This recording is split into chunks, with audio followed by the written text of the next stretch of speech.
Want help to grow your business? Download BRiN, the world's first business advisor in your pocket.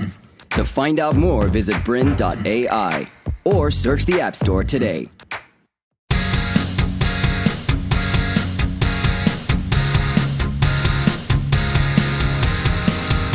Hi, I'm Dale Beaumont and welcome to Business Book Success. In this series, we're showing you how to write, publish and market your own best-selling book as a tool to help you to grow your business. So I'm here in the studio with Jaqui Lane and we're going to be talking about the 7-step process to publishing a book for your business. We're going through what the 7 steps are and giving you an overview of each of them. And then in future episodes, we're going to drill down and go into even more detail and show you exactly what to do. All right, let's get stuck into it. I'm going to introduce you to Jaqui. Welcome, Jaqui. Thank you, Val. Lovely to be here. All right, so tell me a bit about when did you first discover your passion for writing and publishing books?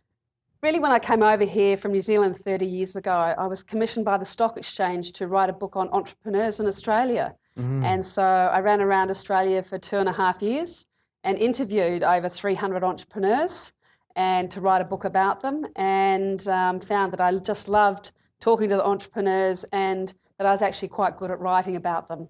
So that's what kicked the whole thing off for me. Fantastic. So how many books have you published yourself now? I'm up to number 15 so far. Yeah. Fantastic. And you've also been involved in helping publish books for other people as well. You've mentioned your 30-year career. Yeah. So over that time, I think you worked out the other day how many books you've been responsible for, if not directly written yourself. Yeah, I sound like a bit of a mother. Yeah, sort of over 400 now. Over 400 books. Yeah. Wow. Fantastic. So we are going to be getting a lot of great information from someone that's clearly, been there and done that more than once, 400 times. Definitely. Okay. All right. So what we've got is 7 steps for publishing a book for your business. Yeah. So do you want to just quickly run through what all 7 are if people are Sure. kind of taking notes? Sure. And then what I'm going to do is go back and ask a number of questions around each one. Sure. The first one, and we touched on it earlier, is really to get a very clear strategy for what you want to do and achieve with your book. Dennis Conner, the great yachty, used to say he had a plan to win, and it's very much the same with the book. You need to have a very clear strategy and a plan for what you want to achieve with your book, what you want to write about, and who your target audience is. So I recommend to everybody that the first thing they really have to do is spend a lot of time thinking about that up front before they even write anything. Great. All right. Number 2? Write your book. Okay. A lot of people say, I've always wanted to write a book, and they never get going. So important to plan to make time to write it and to actually get it out. That's really critical. And we are going to go into all these in a lot more detail. Yeah. But number 3? Get your book edited. People think that what they read in the newspaper or in a book is actually what's first been written. Very rarely the case. You need professional people who understand grammar and punctuation to fix up those things, no matter how good a writer you are. You and I have both written a lot of books. Every book I write is edited and proofread. Absolutely. Okay, number 4. Designing your book. Lots of ways to do that. There's DIY right through to high-level professional designers. So that's a critical part.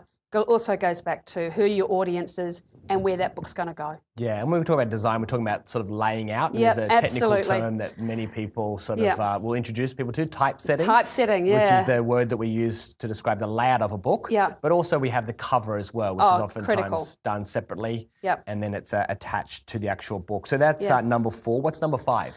Getting your book printed or choosing to go through an ebook.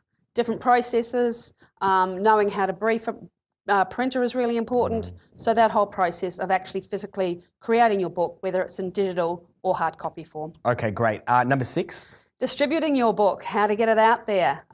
If you're self-publishing, you might be doing that yourself. If you're going with a publisher, you still will have to do a lot of work. So it's how you get your book into the marketplace. And now we can also distribute it as an ebook, even though it might be physical. We can also do audio books as well now as well. And Kindle's there, so there's a lot of different ways to distribute your book. And many people are turning books into apps these days as well, and they're even distributing them through the App Store. Yep. So I remember someone saying, you haven't got a book, you've got a message, and you can package that information in lots of different ways and distribute it. Very so much we'll talk more about that. And number 7. Marketing your book. Whatever way you choose to distribute it. I think the most successful people are constantly marketing their books. So you mentioned earlier, once people get their book, that's just the beginning of the journey in a way. And a lot of people get to that point and think, oh, I'm done now. Well, no, they're not. They just go, that's it, that's all done. Yeah, very much so. That's when the hard work starts. Yeah, definitely. All right, so what do we need people to know about these 7 steps that we have come up with? Well, we've put them in an order 1 to 7, but certainly the whole question around marketing your book really should be part of your strategy as well. So I think people need to work through the steps, but also understand that a lot of them can be done concurrently, and in fact they should be done. So again, it goes back to this idea of sitting down, going through our 15 steps initially, and really having a solid think through the whole process of the book journey. Yeah, definitely. Because even though we have put them 1 to 7, you shouldn't really necessarily do them in that order. Yeah. You should be doing a lot of them at the same time. Absolutely. Because before you get your book, you need to actually see the printer before you then see the designer to lay the book out, because you've got to know the actual size that you want to print in to then know what size you need to design in as well. So even though it actually printing comes after, it actually needs to be done at the same time. Yes, and also goes for ebooks. There's lots of different types of ebooks. There's searchable and non-searchable, simple PDF. There's a whole range of different options. There's ones that are fixed, there's ones that kind of flow, where people can make the font size bigger. Yeah, so kind of going through the whole process before you even start writing, but then, sort of going through, a very clear step to writing your book. Fantastic. So we are going to be in future episodes going through all of these in a lot more detail. But what we want to do now is just give you a bit of an overview of each of these steps, answer a few questions that are probably top of mind right now, just so you can really understand that journey that you're about to go on. And then in future episodes, we're going to go in more time into the writing, more time talking about distribution, printing, and all of the other steps. So let's get into a few questions right now. We're going to again go through from top to bottom again, and I'm going to ask you a couple on each. The first one, we can't just skip over it. It is the most important, getting a clear strategy. Why is that so important to do? Look, it's absolutely critical. If you need to have a clear strategy about who your target audience is and what are their challenges and what knowledge are you going to share specifically that's going to help them meet those challenges. If you can't get that right or that's not clear, you shouldn't actually even start. And also working out your target audience and what knowledge you want to share will also help determine what you put in the book, what your content is, what your style of writing is going to be, how it's going to be designed, how many you print, how you market it. It's mission critical for everything. Absolutely. So the advice before was to go through those 15 questions and to write, at least a couple of paragraphs on each one, so you're clear. Anything else you think people should do? I think that they should go and test it with some people who they think might be their audience. Nice. Because often people get excited about the concept of writing a book and sharing their knowledge, but there might not actually be a big audience for that, or that they may have to change the way or what they write about. Or they might be too advanced for where the market is. Absolutely. So I think go out and test your initial ideas and make sure that what your thoughts are about that particular market are actually validated. Good point. Okay, so let's go through the next one now, which is writing your book. And we're going to go into that in more detail later on. But just a couple of things. Do you have to write the book yourself, or are there other ways of going about getting those words onto the page? Look, I'm a writer, so I'm a fan of actually people writing the books themselves, and I think that goes back to my value around knowledge sharing. Most people in business have knowledge about something, and so part of writing a book is about sharing that knowledge. However, I've known some clients of mine who have actually talked a book, so they've actually talked into a transcribe, had it talked into a microphone and had it recorded and had someone transcribe it, and then taken those transcripts and used that. So that's one way of doing it. But primarily, I think it's an old-fashioned form of actually getting in there and writing it. Yeah. Now, there is another option if people have some block about doing it themselves. Obviously, the audio method is a great way, and getting it all out. You can even have someone interview you, so you can map it out sort of that way, and then take the questions and get them all typed up, and then you can use that as your base to then write it, or you can hire a professional, right, called a ghostwriter in the industry. What is a ghostwriter and what do they do? Okay, so a ghostwriter is effectively somebody who acts as the author of the book, but their name may or may not appear on your book. It may be your name or your name in conjunction with them, and effectively they will interview you and take your knowledge and format that into a consistent book based on a content outline, perhaps that you've agreed with them. And you have to pay them for it normally.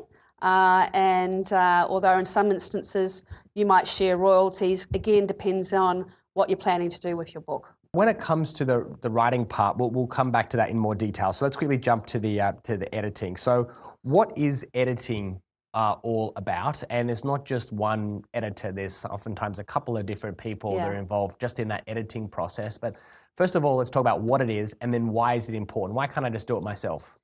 Okay, so an editor is an expert in punctuation and grammar. Now, I've been writing now for 30 years and I still get all my work edited and proofread. So an editor is somebody who looks at the structure of what you have written to make sure that it's grammatically correct and that the punctuation is correct. And I don't think they get taught grammar at school anymore or punctuation. So no matter how good you think you are, if you want to produce the best quality content you can, which you should, by the way, you need to have an editor. So that's what they do. And then also you need a proofreader. And they're not normally the same person, They're usually not the same person. And in fact, there's a bit of argy-bargy between the two. So a proofreader is somebody who actually goes through potentially what the editor has done and your revisions of that to make sure everything is consistent. The spelling of names, the way the punctuation works, references, less detailed than an editor, but they're making sure that all the words are consistent across the whole book. Yeah, okay. So, and it is something that you really have to do, right? Some people do think, oh, I can do that myself, or I'll give it to my grandmother or my auntie or someone like that, and they'll be able to do it. But you really need to get a professional. You totally need to get a professional editor and proofreader. And most of the work I've done, I've had edited 2 or 3 times and proofread 2 or 3 times. So it's an absolute must.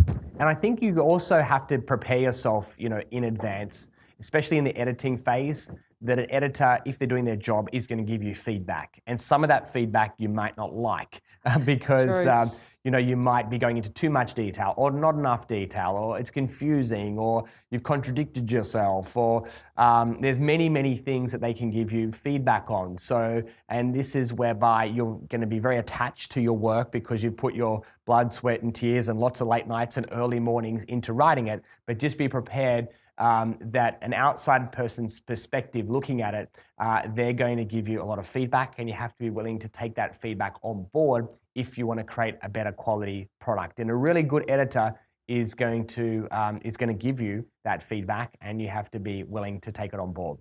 Yeah, and I always remember that sort of the first time I got one of my books back from an editor, and it was in track change. And the track change, I swear, was almost more than the actual words I'd written. so it happens to all of us, I just want to prepare people because sometimes it's sort of deflating because you think you're done. You think, I've done the book now, and it's just, they're just going to fix a couple of words and then it's just going to be onto the printer and I'll be, done in 10 days' time. Once you actually go through that process, if they do a proper job, then there could be just another week or 2 weeks of work just going through all those changes and getting feedback. And it may even involve an extra month or 2 to rewrite certain aspects that don't make sense. And you can either say, no, I'll just push it out as is, but you just won't be creating a really good quality product. And I think you make a good point is that it will take more time. And most books that I've written, To continue enjoying this presentation, download BRiN, the world's first business advisor in your pocket. To find out more, visit BRiN.ai or search the App Store today.